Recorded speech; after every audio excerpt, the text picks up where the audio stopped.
कभी सोचा है जो दुनिया में सबसे ज़्यादा मुस्कुराता है, शायद वही रात के अंधेरे में सबसे ज़्यादा रोता है।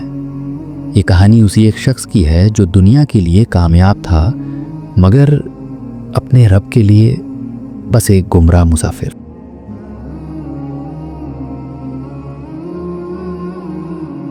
मैं एक ऐसा शख्स हूं जो लोगों की नजरों में कामयाब था।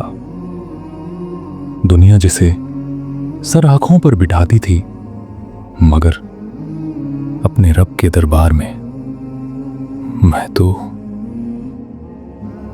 एक मुसाफिर भी नहीं था। मेरे पास दौलत थी, शोहरत थी, हर जुबां पर मेरे नाम की गूंज थी, मगर मेरे अंदर बस एक खामोश सन्नाटा था। हर शाम महफिलें सजती थीं, हर सुबह तारीफों के साए मेरे साथ चलते थे, पर रात होते ही मैं मोबाइल की रोशनी में छुप जाता था। वो मुस्कान जो सबको दिखती थी, वो सिर्फ मेरी प्रोफाइल पिक्चर तक थी। असल में तो दिल के अंदर एक सुनसान, वीरान मकबरा बन चुका था।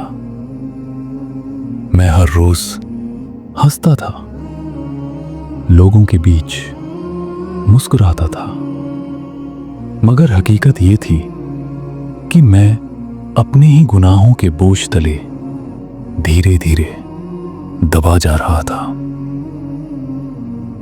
फिर एक रात आई जब सब गहरी नींद में थे और मैं अंदर से बिल्कुल टूट चुका था।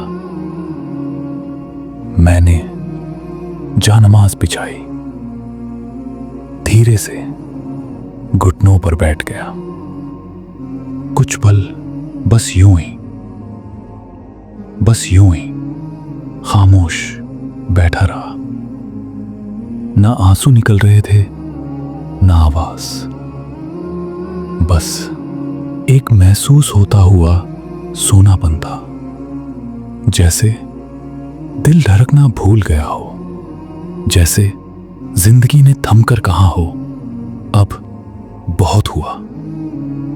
और फिर मैंने सजदा किया।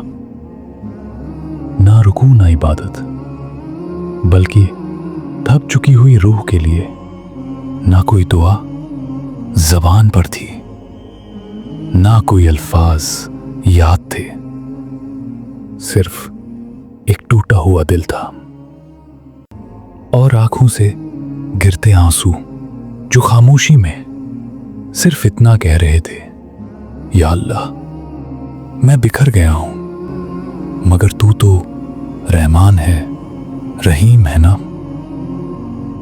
वो सजदा मेरे लिए सिर्फ इबादत नहीं था, वो एक इनकलाब था, जहां मेरी सारी गलतियां, मेरी सारी खामियां रेत की तरह बह गईं और रह गया सिर्फ एक बिखरा हुआ, टूटा हुआ इंसान जो अब अपने मौला के साए में था। उस एक सजदे ने मेरी जिंदगी को नया रुख दे दिया। मैं आज भी परफेक्ट नहीं हूं, मगर अब उस रास्ते पर हूं जहां हर कदम रोशनी से भरा हुआ है। मैं आज भी गिरता हूं, मगर अब हर बार उठ खड़ा होता हूं, क्योंकि अब मुझे यकीन है मेरा रब मुझे कभी अकेला नहीं छोड़ता। कभी कभी सिर्फ एक सच्चा सजदा ही काफी होता है जिंदगी को फिर से जीने के लिए। क्या आप तैयार हैं अपना सिर झुकाने के लिए?